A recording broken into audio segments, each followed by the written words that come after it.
इसके बाद हमारी बहन गुलाब वाली सवाल कर रही है, अस्सलाम वालेकुम मुफ्ती साहब, खैरियत से हैं जी? अल्हम्दुलिल्लाह। क्या तहज्जुद की नमाज अकेले, अच्छा ये सवाल हो गया, इसमें उन्होंने दूसरा सवाल एक और ऐड किया है, वो ये कि तरावी की नमाज में जो हम थोड़ी देर बैठते हैं, वो किस लिए बैठा जाता है? क्या हम बगैर बैठे नमाज नहीं पढ़ सकते हैं? प्लीज़ जवाब ज़रूर दीजिए।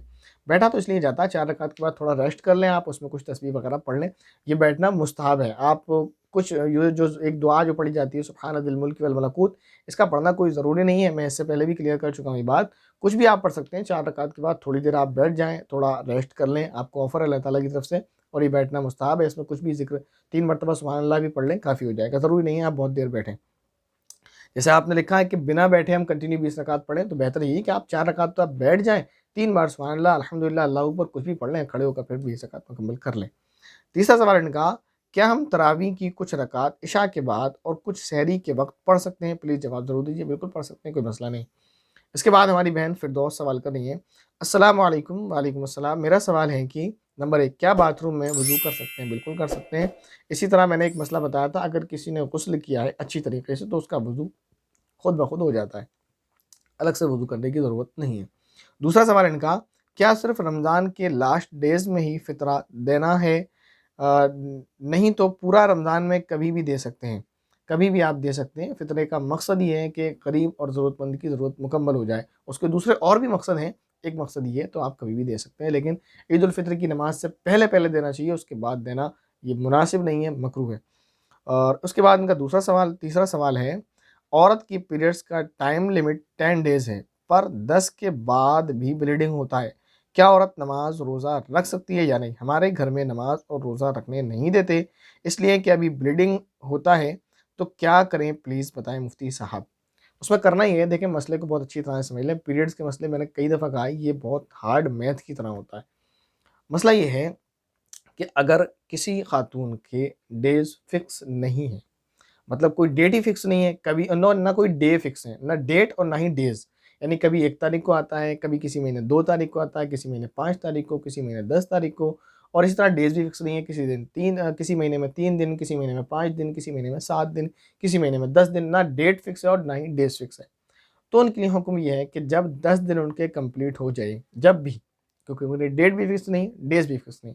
जब उनके 10 दिन कंप्लीट हो गए, तो 10 दिन के बाद जो भी ब्लड आएगा वो हैज़ नहीं होगा, वो किसी बीमारी की वजह से आता है, उसको इस्तिहादा बोलते हैं, या वो खुद ब खुद सही हो जाएगा या फिर इलाज कराया जाए। लेकिन 10 दिन कंप्लीट होने के बाद आप गुस्ल करेंगे, गुस्ल करके नमाज़ भी पढ़ेंगे, रोज़ा भी रखेंगे।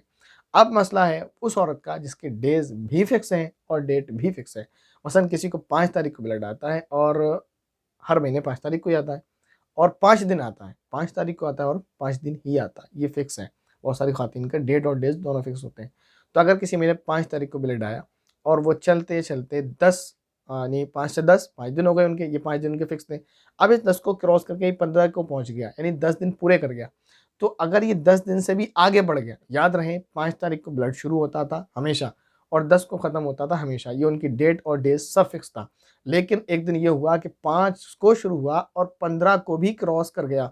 तो 5 के बाद से लेकर 10 तक, क्योंकि ये डेट ये फ़िक्स थी, आपकी डेट और डेज़ ये आपके फ़िक्स थे, यही पीरियड्स के दिन कहलाएँगे। इसके अलावा 6, 7, 8 सॉरी 10 तारीख के बाद 5 से 10 तक तो आपके ये हो गए फ़िक्स डेज़ डेट।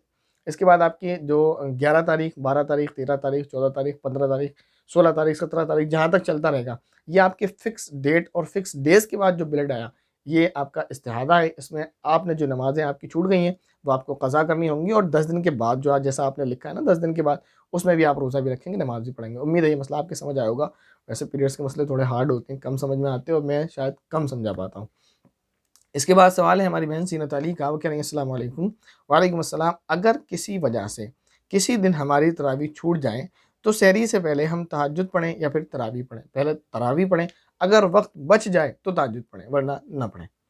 इसके बाद सवाल है हमारे भाई हाशिर खान का।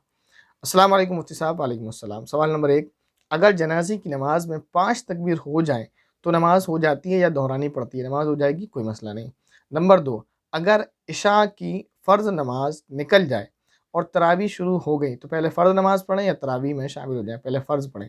नंबर 3, अगर किसी शख्स की ईद की नमाज की पहली रकात निकल जाए तो नमाज कैसे पूरी करें? देखिए, मैं कहना चाहूँगा आपसे सवाल वो पूछा करें जो ज़रूरी हो।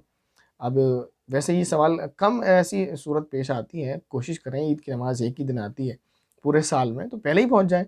लेकिन बाई चांस अगर किसी की एक रकात निकल गई तो उनको करना ही है, दूसरी रकात इमाम साहब के साथ पढ़ेंगे, सलाम फेरने के बाद खड़े होंगे, आपकी एक रकात कंप्लीट हो गई, दूसरी रकात जो आपकी होगी, जो आप तन्हा पढ़ेंगे, उसमें खड़े होने के बाद सबसे पहले सना पढ़ेंगे, उसके बाद आऊज़ु बिल्लाह पढ़ेंगे, बिस्मिल्लाह पढ़ेंगे, फिर सूरह फातिहा पढ़ेंगे, फिर बिस्मिल्लाह पढ़कर कोई सूरत पढ़ेंगे। उसके बाद रुकू में जाने से पहले 3 ज़ायद तकबीरात आपको कह लेना है, अल्लाहु अकबर कहकर हाथ छोड़ लेना है। जैसे आपने दूसरी रकात में इमाम साहब के साथ किया ना, 2-3 तकबीर बोलकर हाथ छोड़ा था, चौथी में आप रुकू में गए थे, यही काम आपको करना है, बाकी नमाज़ आप पूरी कर लें, आपकी नमाज़ हो जाएगी। सवाल नंबर 4, दाढ़ी वाले को बिना दाढ़ी वाले के पीछे नमाज़ पढ़नी चाहिए या अपनी नमाज़ अकेले पढ़ें? देखिए, कोशिश ये करें इमाम उसे बनाएँ जो बाशरा हो। लेकिन बाई चांस अगर आप ऐसी जगह फँस गए हैं जहाँ बेदाढ़ी वाला नमाज़ पढ़ा रहा है, तो बेहतर ये है कि आप ये तलाश करें कि इसी वक़्त में जमात छूटे बगैर कोई ऐसी दूसरी मस्जिद मिल जाए जहाँ दाढ़ी वाला नमाज़ पढ़ा रहा हो, तो आप वहाँ जाकर नमाज़ पढ़ें। लेकिन अगर आपको ऐसा लगता है कि मैंने अगर इसके पीछे नमाज़ नहीं पढ़ी तो जमात छूट जाएगी, तो आपको उसके पीछे नमाज़ पढ़ लेना बेहतर है तनहा पढ़ लेने से। सवाल नंबर 5, अगर कोई गैर मुस्लिम हमारे साथ नमाज़ पढ़ने को कहे तो क्या करें? तो उसको समझाएँ, भाई नमाज़ पढ़ना आपकी ज़िम्मेदारी नहीं है। आपकी ज़िम्मेदारी पहले ये है कि पहले आप खुदा को पहचानें। पहले आप जानें अपने बनाने वाले को, उसको मानें। आपकी ज़िम्मेदारी, मुसलमान की ज़िम्मेदारी पहली क्या है कि वो नमाज़ पढ़े। लेकिन जो गैर मुस्लिम है उसकी पहली ज़िम्मेदारी क्या है कि वो पहले तौहीद को जाने, तौहीद को माने, तौहीद और रिसालत को एक्सेप्ट करे। ये चीज़ उसके लिए पहले ज़रूरी है, नमाज़ उसके लिए ज़रूरी नहीं है। ऐसे ही नमाज़ पढ़ के कोई फ़ायदा नहीं है। अगर वाक़ई वो अपने रब को ढूँढना चाहता है, जैसे आप ये कहें ना, कोई नॉन मुस्लिम चाहता है कि मैं पूजा करके मुझे सुकून हासिल नहीं होता, मैं नमाज़ पढ़ूँ तो मुझे मेरा रब मिल जाए, मैं सुकून हासिल हो, तो सिर्फ़ नमाज़ पढ़ने से रब नहीं मिलेगा। पहले रब को जानो, रब को मानो, रब को पहचानो, उसके बाद आप उनके ऊपर नमाज़ फ़र्ज़ है, तब आप नमाज़ पढ़ें। सवाल नंबर 6, अगर रात एहतलाम हो जाए तो गुस्ल मस्जिद में जाकर करना कैसा है? अगर घर पर पानी न हो या शर्म की वजह से? नापाकी की हालत में मस्जिद में दाखिल होना नाजायज़ है, दाखिल नहीं होना चाहिए। लेकिन अगर मस्जिद के दरवाजे के जस्ट बगल में गुस्ल खाना है, जैसे कि कुछ मसाजिद में होता है, तो मस्जिद में जाए बिना आप गुस्ल खाने में दाखिल हो सकते हैं। तो इस सूरत में तो आप, पानी अगर आपके घर में नहीं है तो गुस्ल आप मस्जिद में कर सकते हैं बवजह मजबूरी। लेकिन बेहतर यही है कि पानी का इंतज़ाम आप घर में करें किसी तरह से, मस्जिद के गुस्ल खाने में गुस्ल ना करें। ये अच्छी बात नहीं है कि मस्जिद के गुस्लखाने में आप जाकर गुस्ल करें। दूसरी बात ये कहना आपका कि शर्म की वजह से, तो भाई मेरे, अल्लाह ने आपको बालिग़ बना दिया, कब तक आप शर्म करते रहेंगे? आप शादी नहीं करेंगे शर्म में, या शादी होने के बाद आप कमरे से बाहर ही रहेंगे? तो शर्म हर जगह बेहतर नहीं होती। इसके बाद सवाल है हमारे भाई अब्दुल शेख का, सवाल कर रहे हैं, अस्सलाम वालेकुम मुफ्ती साहब। मेरा सवाल है नंबर 1, फ़ितरा एक आदमी पर कितना निकालना चाहिए? तो मैं रेट तो नहीं बता सकता क्योंकि रेट हर इलाके की अलग-अलग है। फ़ितरा 4 चीज़ों के हिसाब से निकाला जाता है। गेहूँ, जौ, किशमिश और छुआरा, ये 4 चीज़ें।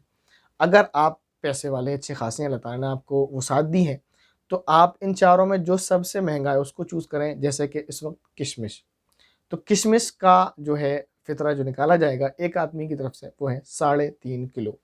तो आप 3.5 किलो किशमिश किसी गरीब को दें। अब 3.5 किलो किशमिश दे क्या करेंगे? वो बेचारा इतनी किशमिश की क्या करेगा?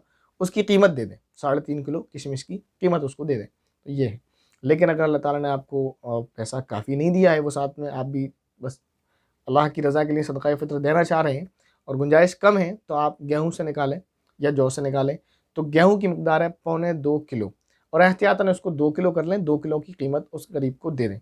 तो फ़िरोज़ाबाद के हिसाब से जो मैंने बताया था आपको कि यहाँ 18 रुपये कीमत है गेहूँ की, फिर हम इसको करते हैं तो वो 18 दूनी 36 होता है, फिर हम उसको और बढ़ाकर एहतियातन कहते हैं कि 40 रुपये एक आदमी के दे दिए जाएँ। लेकिन अगर अल्लाह ताला ने आपको वुसाअत दी है, तो आप किशमिश के हिसाब से निकालें। याद रहे गेहूँ का वज़न 2.25 किलो है, एहतियातन इसको 2 किलो कर लें, फिर इसकी कीमत आप दे दें। और जौ, किशमिश और छुआरा, इसकी कीमत जो है 3.5, इसका वज़न जो है 3.5 किलो है, इसके हिसाब से आप ज़कात दें।